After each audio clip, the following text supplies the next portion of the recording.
Okay, everyone, so welcome back. And where is Sophie now? Can you remember what country she's in? And what city in that country? And where in that city? Yes, she's in the United Kingdom. She is in the city of London, which is the capital city of the UK, of England, and she is at the palace. Now, where is she at the palace? Is she in the garden? Is she at the front? No, she is sitting on the windowsill of the Queen's bedroom. And where is the BFG? He's hiding somewhere. Where's he hiding? In the back garden. And what did the BFG do? He blew the trouble-pumping nightmare into the Queen's ear. Our next chapter is called The Queen. Dawn came at last, and the rim of a lemon-coloured sun rose up behind the rooftops somewhere behind Victoria Station. A while later, Sophie felt a little of its warmth on her back and was grateful. In the distance, she heard a church clock striking. She counted the strikes. There were 7. She found it almost impossible to believe that she, Sophie, a little orphan of no real importance in the world, was at this moment actually sitting high above the ground on the windowsill of the Queen of England's bedroom, with the Queen herself asleep in there behind the curtain not more than 5 yards away.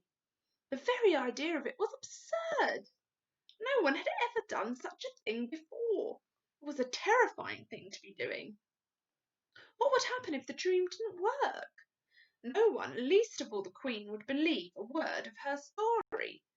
It seemed possible that nobody had ever woken up to find a small child sitting behind the curtains of his or her windowsill.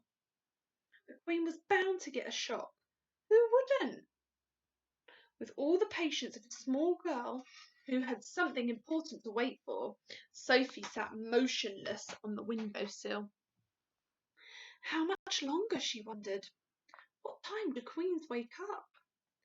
Faint stirrings and distant sounds came to her from deep inside the belly of the palace. Then, all at once, beyond the curtain, she heard the voice of the sleeper in the bedroom. It was a slightly blurred sleep talker's voice. "Oh, no!" it cried out. "No! Don't!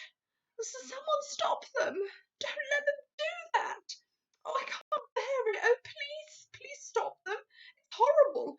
Oh, it's ghastly! No, no, no!" She is having the dream, Sophie told herself. It must be really horrid. I felt so sorry for her, but it had to be done. After that, there were a few moans, then there was a long silence. Sophie waited. She looked over her shoulder. She was terrified that she would see the man with the dog down in the garden staring up at her. The garden was deserted. A pale summer mist hung over it like smoke. It was an enormous garden, very beautiful, with a large, funny-shaped lake at the far end. There was an island in the lake, and there were ducks swimming on the water.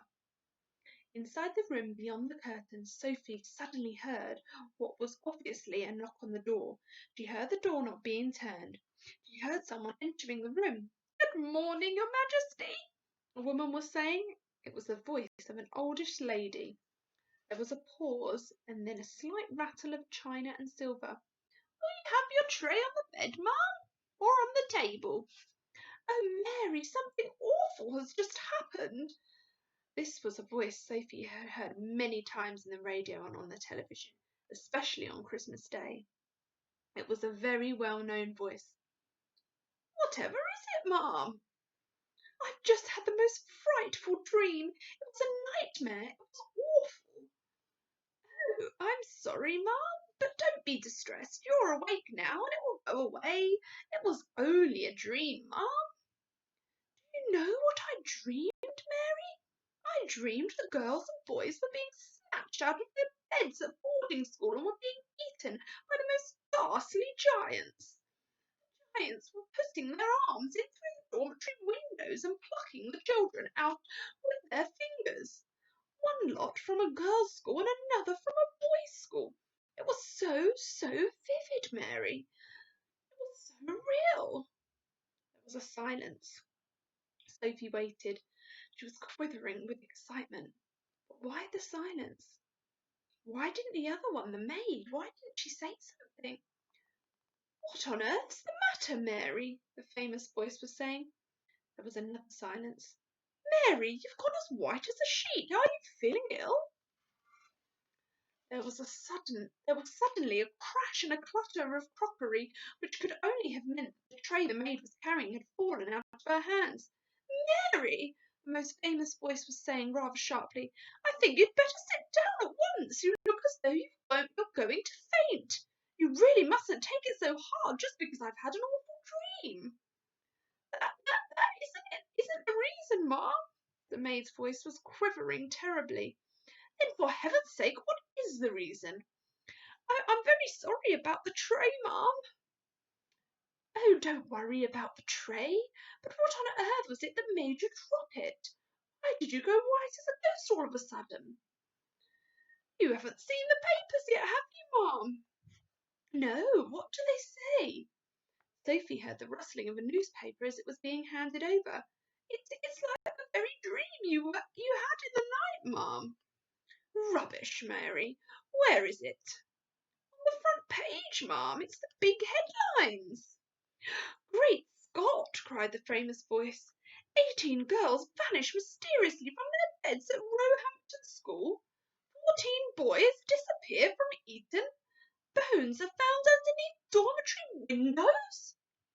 Then there was a pause, punctuated by gasps from the famous voice, as the newspaper article was clearly being read and disgusted. Oh, how ghastly! The famous voice cried out.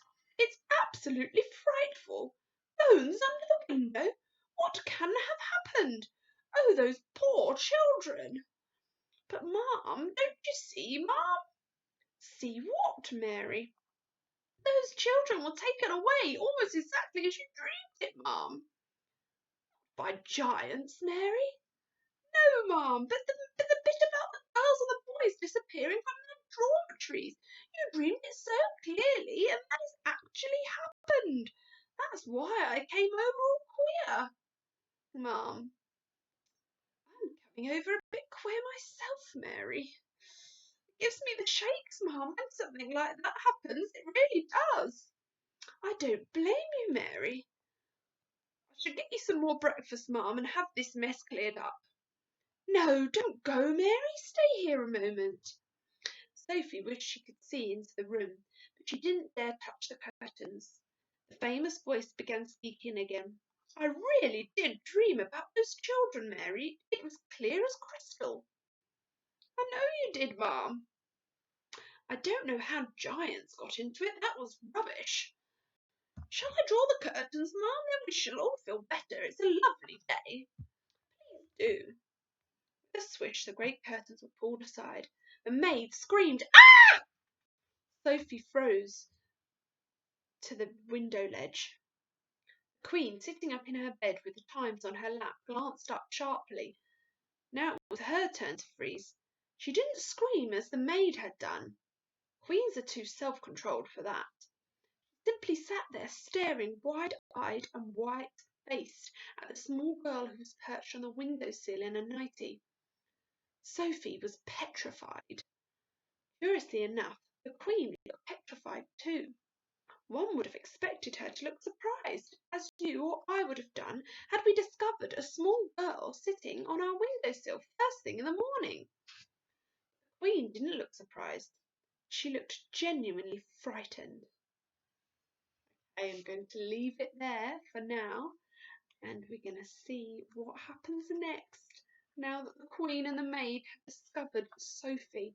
Now, why is it that the Queen wasn't shocked and didn't scream when she saw Sophie? Why is it that the Queen is scared and quite frightened that she's seen Sophie? Can you remember back about the dream.